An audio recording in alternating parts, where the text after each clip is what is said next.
Cricket ஃபேன்ஸுக்கு வணக்கம். IPL அட்டவணை கன்ஃபார்ம் பண்ணியிருக்காங்க. முதல் மேட்ச் இந்த 2 டீமுக்குள்ள தான் நடக்க போகுதுங்கிற மாதிரி சொல்லியிருக்காங்க. ஸோ நம்ம மும்பை, சிஎஸ்கே இந்த மாதிரி பிக் டீம்ஸ் எக்ஸ்பெக்ட் பண்ணிட்டு இருக்கும்போது ஆர்சிபி அவங்களுடைய ஃபர்ஸ்ட் கேமை ஸ்டார்ட் பண்ண போறாங்க. யாருக்கு அகேன்ஸ்டா, எப்போ மேட்ச், எப்போ முடியுது அப்படிங்கிற கம்ப்ளீட் டீடைல பார்க்கலாமா? அதுக்கு முன்னாடி ஃபர்ஸ்ட் டைம் சேனலுக்கு வரீங்கன்னா மறக்காம சப்ஸ்கிரைப் பண்ணி சப்போர்ட் பண்ணுங்க. அப்பதான் அப்டேட் எல்லாமே எங்களை வந்து சேரும். சரி வாங்க வீடியோக்குள்ள போவோம். First of all CSK Mumbai, இல்லைனா மும்பை ஆர்சிபி, இல்லைனா ஆர்சிபி சிஎஸ்கே இந்த மாதிரி ட்ரையாங்கில் தான் முதல் மேட்ச் வரும் அப்படிங்கிற மாதிரி எதிர்பார்த்துட்டு இருந்தோம். அதை தொடர்ந்து ரொம்ப முக்கியமாக ஆர்சிபி வர்சஸ் கேகேஆர். எப்பவுமே நம்ம எதிர்பார்த்த மாதிரி ஃபைனலில் டிராஃபி வின் பண்ண டீம் கடந்த ஒரு 3 வருஷங்களா முதல் மேட்ச் அப்படிங்கிற மாதிரி விளையாண்டுட்டு இருக்காங்க. அப்படி பார்க்கும்போது கேகேஆர் எப்படியோ முதல் மேட்ச் விளையாடுவாங்க அப்படிங்கிறது எதிர்பார்த்த விஷயம் தான். ஈடன் கார்டனில் தான் ஃபர்ஸ்ட் மேட்ச் அப்படிங்கிற மாதிரி எதிர்பார்த்தோம்.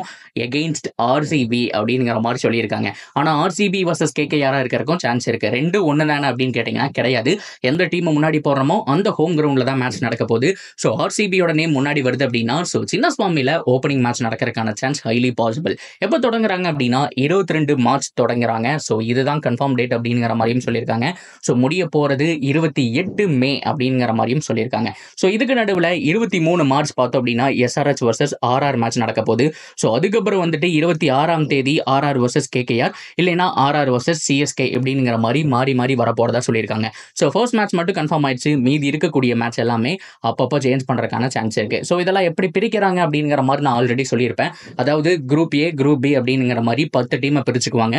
ஓன் குரூப்ல இருக்கக்கூடிய டீம்ஸ் கூட 2 மேட்ச் விளையாடணும். ஆப்போசிட் குரூப்ல இருக்கக்கூடிய டீம்ஸ் கூட ஒரு மேட்ச் விளையாடணும். ஓவராலா கால்குலேட் பண்ணி பார்த்தீங்க அப்படின்னா 14 மேட்சஸ் வந்துடும். ஹோம்ல 7 மேட்சஸ் கண்டிப்பா எல்லா டீமும் விளையாடுவாங்க. அதே மாதிரி அவையில 7 மேட்ச் அப்படிங்கிற மாதிரி விளையாடுவாங்க. ஓவராலா உங்களுடைய 14 மேட்ச் முடிஞ்சிடும். இதுக்கப்புறம் டாப் 4 டீம் வந்துட்டு பிளே ஆஃபுக்கு குவாலிஃபை ஆகுவாங்க. அதுக்கப்புறம் இருக்கிற ரூல்ஸ் எல்லாமே தனி.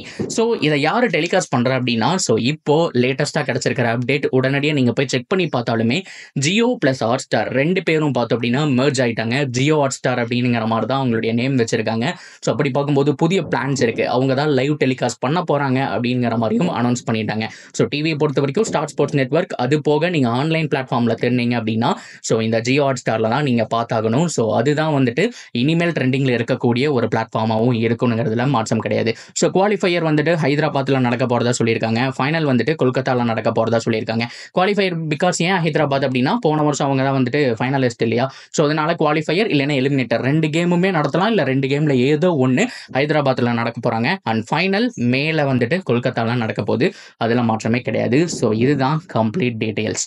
அண்ட் அது போக இன்னைக்கு நான் வீடியோ ரெக்கார்ட் பண்ற இன்னைக்கு பார்த்தோம் அப்படின்னா உமன்ஸ் ஐபிஎல் ஸ்டார்ட் பண்றாங்க. உங்க மார்ச் 12 இல்ல 13 அதுக்குள்ள வந்துட்டு மேட்ச் முடிஞ்சிடும்.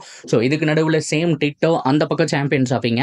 கிரிக்கெட் ஆக்ஷனுக்கு பஞ்சமே இல்லைன்னு சொல்லியாகணும். உமன்ஸ் ஐபிஎல் பொறுத்த வரைக்கும் ஒன்ஸ் அகைன் மும்பை வந்துட்டு புஷ் பண்ண போறாங்களா, இல்ல மறுபடியும் ஆர்சிபி தான் உங்களுடைய கோப்பை அடிக்க போறாங்களான்னு பார்க்கணும். ஆர்சிபியோட பிளேயிங் லெவல் நல்லா இருக்கு. ஆல்ரெடி செப்பரேட்டா ஒரு வீடியோ போட்டிருக்கேன். அதை தொடர்ந்து மும்பை, யூபி எல்லாருமே பவர்ஃபுல்லா இருக்காங்க. பொறுத்திருந்து பார்ப்போம் யாருக்கு கோப்பை போக போகுதுங்கிற விஷயம். அண்ட் சாம்பியன்ஸ் ஆஃபை பத்தி தான் ஏகப்பட்ட அப்டேட். பும்ரா இல்ல, ஜெய்ஸ்வால் இல்ல, இல்லாம என்ன பண்ண போறாங்க இந்தியன் டீம் அப்படிங்கிற மாதிரி சொல்லிட்டு இருக்காங்க. இருந்தாலும் நம்ம 3-0 அப்படிங்கிற மாதிரி இங்கிலாண்டை நாக் அவுட் பண்ணியிருக்கோம். அந்த கெத்தில் போய் கண்டிப்பாக நம்ம தான் ஜெயிக்கிறதுக்கான சான்ஸ் இருக்கு. ஆஸ்திரேலியாவும் வீக்காக இருக்காங்க. பேட் கமின்ஸ் இல்லை, ஹேசலுட் இல்லை, மிச்சல் ஸ்டாக் இல்லை. கிட்டத்தட்ட ஆல்மோஸ்ட் அவங்களும் கொஞ்சம் மொக்கையான டீம் மாதிரி ஆயிட்டாங்க. மேபி நம்ம சாம்பியன்ஸ் ஆஃபையும் லிஃப்ட் பண்ணுறதுக்கான சான்ஸ் இருக்கு. இதெல்லாம் முடிஞ்ச கையோட ஐபிஎல் உடைய அந்த பயிற்சி ஆட்டம் கேம்ப் அப்படிங்கிறத ஸ்டார்ட் பண்ணிடுவாங்க.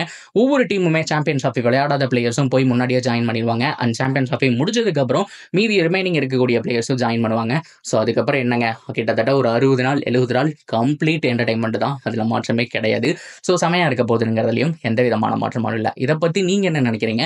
ஓவரால் இந்த ஸ்கெடியூல் பத்தி என்ன நினைக்கிறீங்க? ஆர்சிபி அவங்களுடைய ஓப்பனிங் மேட்ச் விளையாட போறாங்க, அதை பத்தி என்ன நினைக்கிறீங்க அப்படிங்கிற எல்லா டீடைலையும் தாராளமா நீங்க கமெண்ட்ல சொல்லலாம். அண்ட் தொடர்ந்து அப்டேட்டுக்கு சேனலோட இணைஞ்சிருங்க. மறக்காம சப்ஸ்கிரைப் பண்ணி சப்போர்ட் பண்ணுங்க.